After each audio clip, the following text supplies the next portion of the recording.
Grown Black Folks Talk Black Historymaker series, a video I'd rather not have to do, but it has to be done.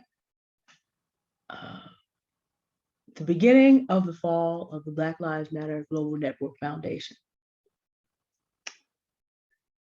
This is a story I'd rather not do, but I was a professional journalist, and there's news that needs to get out to the people because some of you may have donated part of the $90 billion that the Black Lives Matter Global Network Foundation collected in the wake of the political uprising and even civic uprising that took place after the murder of George Floyd.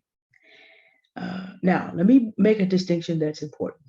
Black Lives Matter, the hashtag and the movement, is the separate entity from, that's a movement. Black Lives Matter Global Foundation is a nonprofit that was founded in the wake of that.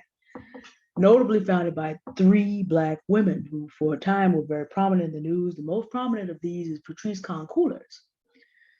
And of course, it should be mentioned for the record because a lot of the critique is that they, whereas Black Lives Matter, the movement was concerned against the police brutality and the racist violence that takes place against Black people in the United States of America, the 3 founders of the Black Lives Matter Global Network Foundation, Black Lives Matter Global Network Foundation, were very concerned with LGBTQ issues because all 3, from some reports, were lesbians.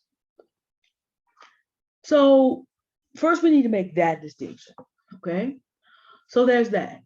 So you're 3 lesbian women and you found a nonprofit in the middle of a movement that is centered around Black men. Now, this is not to say that Black women are not also victims of police brutality, but this is the premise.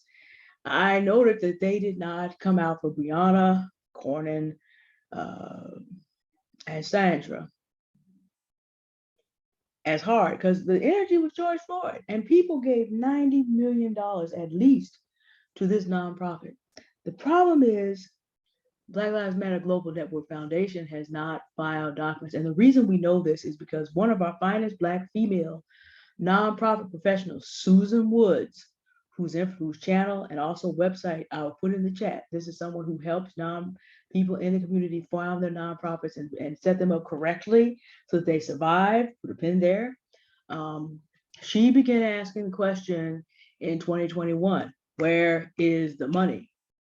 Y'all raised $90 million and you got the Floyd family and others coming out talking about we didn't get any of that. The community didn't receive any of that. Then people start looking around like, what was this money given to? Does this number add up to 90 million? No, it doesn't. She's been saying it for a year and getting a lot of hate.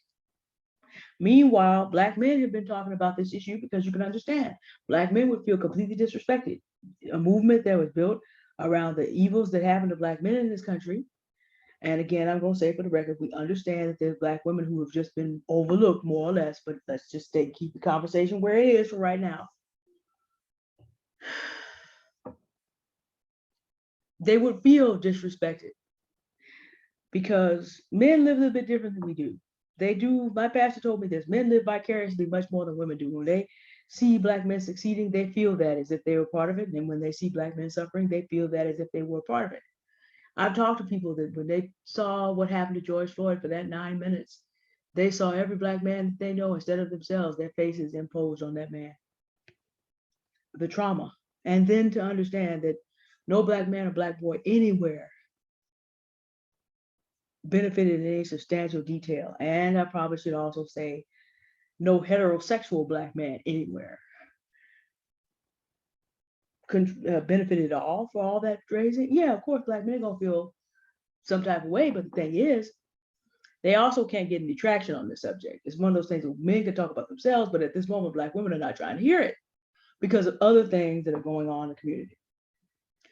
So a Black female content creator has been asking questions, and I come here to report to you what she just found out. She showed the documents whereby Black Lives Matter Global Network Foundation has been basically being investigated by 6 states and is basically out of business now, has been put out of business completely in Washington. Their status has been revoked. And in California, they're delinquent, which basically means they cannot solicit or distribute funds to anyone in these 2 states. Now, Black Lives Matter Global Network Foundation, of course, taps into the money of Black people, but I need you to understand that there's also a lot of white liberal money that went to that. And see, this is the thing about the universe, but especially about the United States. First of all, universe is not going to let you, it's not designed you can get away with ripping off people forever. And a Eurocentric world system that we live in is definitely not going to be letting Black people rip off white people for long. Now, when I read the comments and look at the videos that Black men have made about this, they're like, when is there ever going to be accountability? When is there ever going to be accountability? Well, if you're not in a position where you have sufficient control of your community, you're not going to be able to do it. If Black women are like, we're not really paying attention to it, we're not going to be able to do it. So what's going to happen is what always has to happen. And this is a black eye to everybody for Black history. And that we will allow a movement to be hijacked and money just ripped from us. Miss Coolers has bought herself real estate in 2 countries, not $90 million worth of it, but millions of dollars worth of real estate. When she was confronted about this, she talked about people having a hard time seeing a Black woman be able to do well in life. And she had written some books and had some speaking engagements and all the rest, and that she was trying to get her family indoors. And this was a very clever thing to do because a lot of what happened during the financial crisis in 2008, some numbers are as high as 63% were Black women trying to get their families indoors and being taken advantage of. So for her to hit that, yes, that would appeal to Black women. We know people who have been through it. Almost everybody knows somebody who's been through it. But see, this is the reason that I have to address this. I have to put this word out about the Black Lives Matter Global Network Foundation. Because again, our present becomes our history. Do you know how much harder it's going to be for Black people, men and women, to raise money? Do you know how hard it's going to be in the future? Because this is the history that creates the future. Do you know how hard it's going to be for us to ever have a mass movement again? You know, that's going to, the fall of Black Lives Matter is an election year coming up too. Do you know how much fodder this gives for conservative white people to sit up and talk about they can't be helped? Look what they did to $90 billion of their own people's money. Do you know how much harder it's going to be to get the help of other communities when we really need it?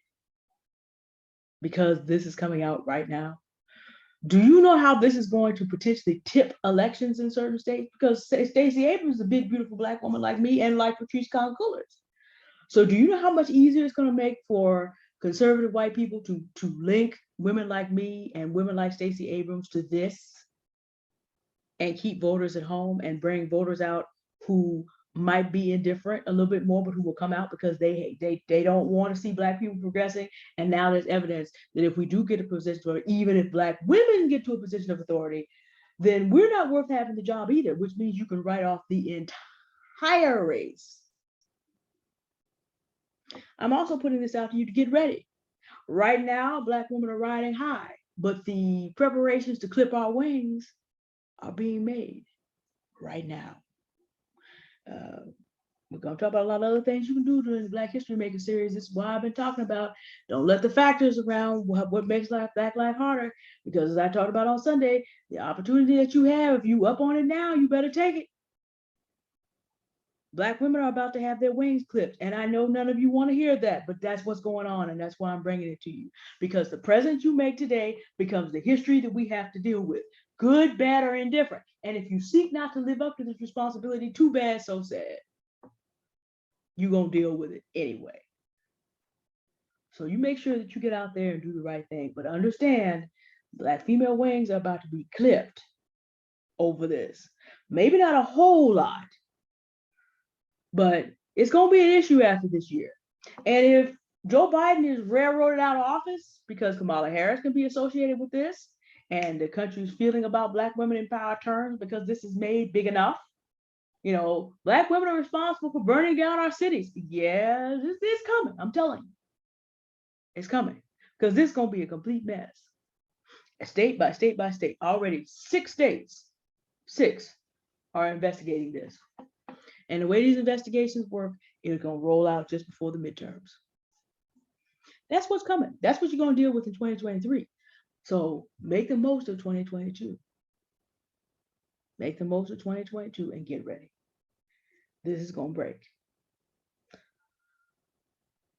The history we make today, the present, the way we live today, the way we do business today is going to affect our future. It'll be the history of tomorrow, so it's going to affect our future.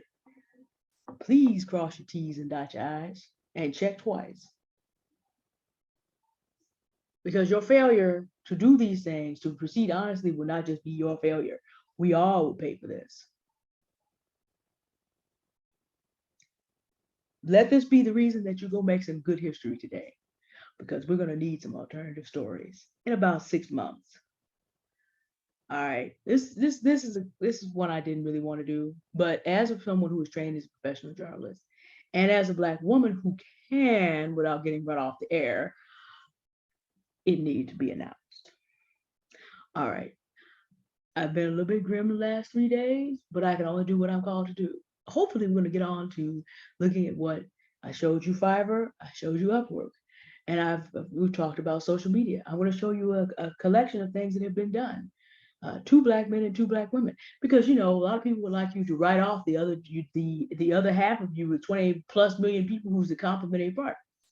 Don't do that. It's not necessary. I'm going to show you what 2 Black men and 2 Black women did together, and all the talent that came together, and you're going to see it live. That's the next video I hope to do, unless something else comes up. Anyway, make some good history. We need it. Thank you for watching. Goodbye.